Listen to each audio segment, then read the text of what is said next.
सियासी पैदाइश जो है वो मेरी तो पीटीआई है, लेकिन जब खान साहब अब खुद ही अपने मकसद से हट गए हैं, जब खान साहब खुद ही अपने मामले से निकल गए हैं और कायद आज़म के पाकिस्तान की बजाय हमारे हवाले कर दिया फराह गोगी, बुशरा बीबी और उस्मान बुज़दार का पाकिस्तान, तो यार 3.5 साल हम उस्मान बुज़दार को डिफेंड करते रह गए, जो शख्स खुद किसी को नहीं डिफेंड, अपने आप को नहीं डिफेंड कर सका।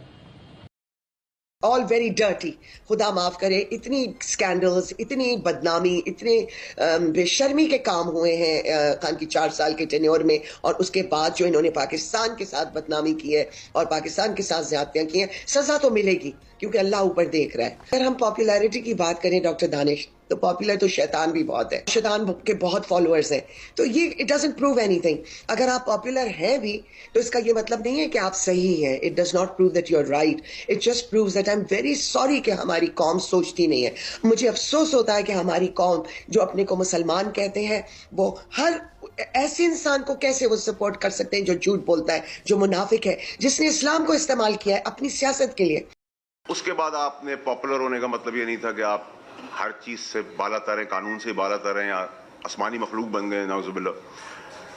आपने पॉपुलरशिप के ऊपर आप संभाल नहीं सके, आपने गुंडागर्दी करके देख लिया, आपने धरने करके देख लिया, आपने मरने करके देख लिया, आपने 26 का कर लिया, 9 मई कर लिया, रियासत के खिलाफ चीजें कर ली, रियासत के तंसीबात को उड़ा दिया, आग लगा दी। आप सब चीजें करते चले गए, कन्फ्रंटेशन की सियासत लेके आगे बढ़ते चले गए, और आपको लगा कि शायद मुझे इसका कोई फायदा बदमाशी के जरिए हो जाएगा, पॉपुलर वेव की तरह जरिए होगा। और आपको मैं कहता रहा कि खान साहब खुदा का वास्ता इन लोगों की हवारियों के ऊपर ना जाएं।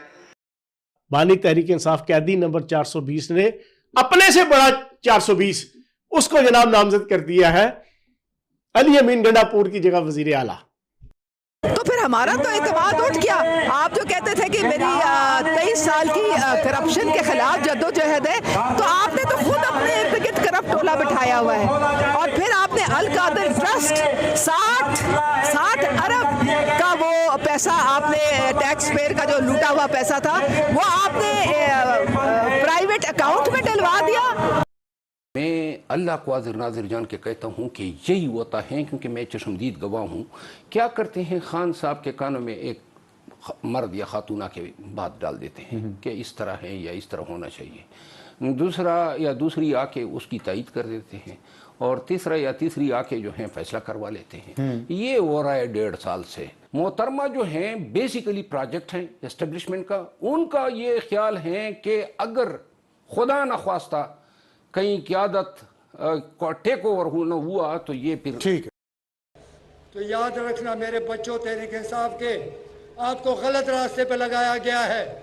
आपको गलत फहमी है कि इमरान खान आएगा और नया पाकिस्तान बनाएगा, खाक बनाएगा। 3.5 साल में मैंने देखा है, इधर से खाली है, मैं क्या करूं, भेजा खाली है, सुना दूं मैं।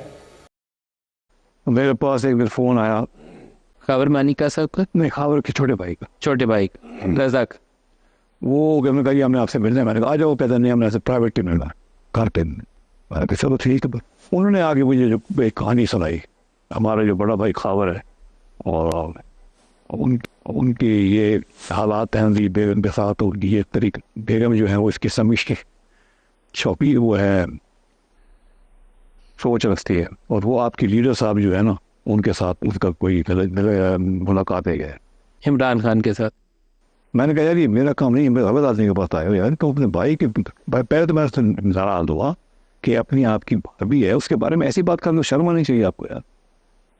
खैर उन्होंने फिर बताया कि ये नहीं यूँ है तो वो है, तो पूरी कहानी बताई उन्होंने कि जी वो इस तरह करती है और आपका लीडर जो है वो ये कर रहा है। मैंने कहा मेरा काम नहीं है ये, आप अलग जगह पे आए, मगर नहीं उन्हें कहा आपकी बात सुनानी है, बाकी फैसला आप क्या करते हैं या कुछ नहीं करते। हम आए हैं कि अपने लीडर को बचा लो, आपसे लीडर को बचा लो, इमरान को बचा लो, हमने आज़ाद को बचा लो।